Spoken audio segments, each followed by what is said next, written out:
There's another element where I have high expectations, which is in the entire distribution value chain.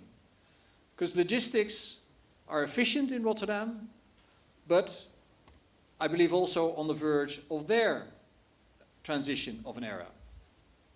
So we're working together with the private sector on a variety of projects to raise that efficiency by using data, by using smart applications, by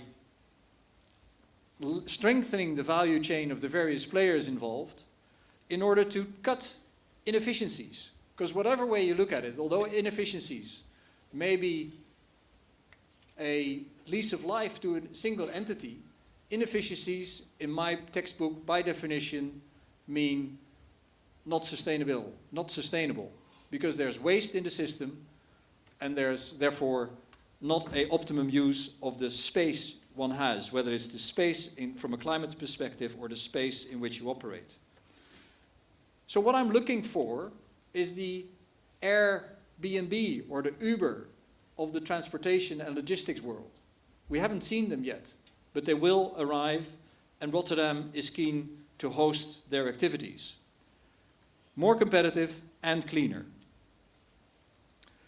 That is one of the reasons why we're also keen to put a lot of emphasis regarding the challenges we have, regarding this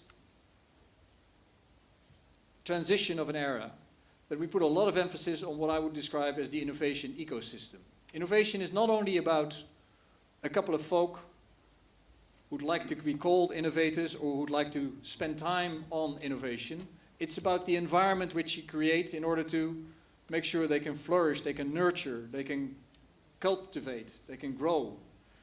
And we start from left to right by being involved as a Port of Rotterdam Authority in university competitions, by physical space, by calling to the world even through the Port Accelerator program for new ideas in the segments described above: transportation, logistics, energy, chemical refinery and maritime industry. And we will select the 30 best companies and entrepreneurs to come to Rotterdam for a period of 3 months, during which they will be coached by leading companies and industrials and businessmen, including former prime ministers and other renowned people in the business world, in order to help them mature their ideas and hopefully then allow them to set off on a successful future endeavor. This is how we believe we can create an environment in which innovation will lead to more resilience, will lead to a reduction in footprint, and will lead to a license to operate and license to grow with the society in which it's based.